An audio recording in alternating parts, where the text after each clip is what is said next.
भयंकर आर्थिक सुनामी अब आ रही है। ऐसी इकोनॉमिक क्राइसिस आएगी हिंदुस्तान में जो आपने अपने लाइफ में नहीं देखी होगी। चीफ इलेक्शन कमिश्नर के मैसेजेस मेरे पास आ रहे हैं। अब यह हो सकता है कि जनता के प्रेशर को यह सप्रेस करने की कोशिश करें, इमरजेंसी जैसी चीज कर दे।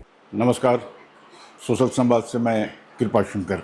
अभी देश में राष्ट्रीय राजनीति में जो चल रहा है वो सबको मालूम है कि कांग्रेस के नेता राहुल गांधी ने क्या कहा है। और कहा तो यह है कि अब तो मोदी सरकार गिर जाएगी या इमरजेंसी लगेगी, यही कहा है, जिसपे बवाल चल रहा है। उसके अलावा उन्होंने जो कहा है कि मुझे चुनाव आयुक्त ज्ञानेश कुमार के मैसेज आ रहे हैं कि सिस्टम के हाई लेवल पर मोदी के खिलाफ विद्रोह चल रहा है, ऐसा कहा है।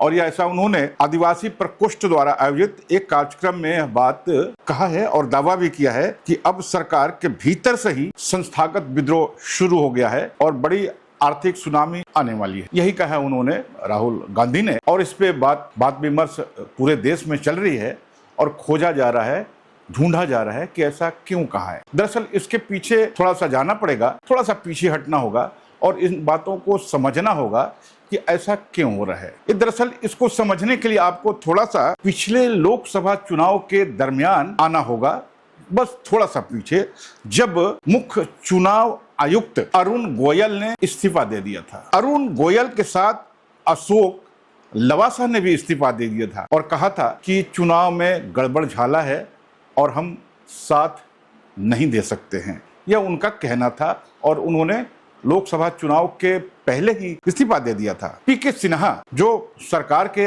मुख्य आर्थिक सलाहकार हैं, उन्होंने भी इस्तीफा दे दिया। वीरल आचार्य रिजर्व बैंक के डिप्टी गवर्नर थे, उन्होंने भी इस्तीफा दे दिया। उर्जित पटेल जो रिजर्व बैंक के गवर्नर थे, उन्होंने भी इस्तीफा दे दिया। और सबसे बड़ी बात, आर्थिक सलाहकार, सरकार के आर्थिक सलाहकार सुरजीत भल्ला ने भी इस्तीफा दे दिया। कहा आर्थिक मोर्चेबंदी पर यह सरकार फेल है और देश दिवालिया की तरफ बढ़ रहा है, यह उन्होंने अपने इस्तीफे में कहा था।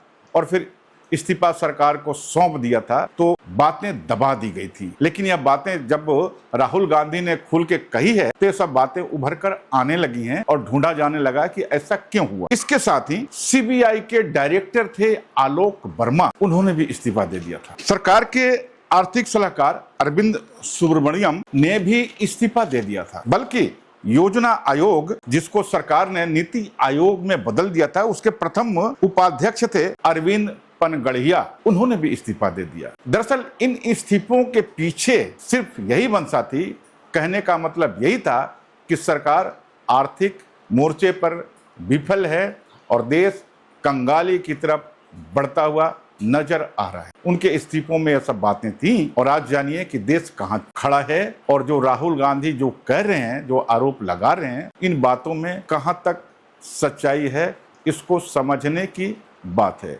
दरअसल भीतर भीतर की जो अंतरकला, अंदर के कीले से जो बातें आती थी, यह बात कह अब उभर कर सामने आने लगी हैं, जो छुपा दी गई थी। शुक्रिया।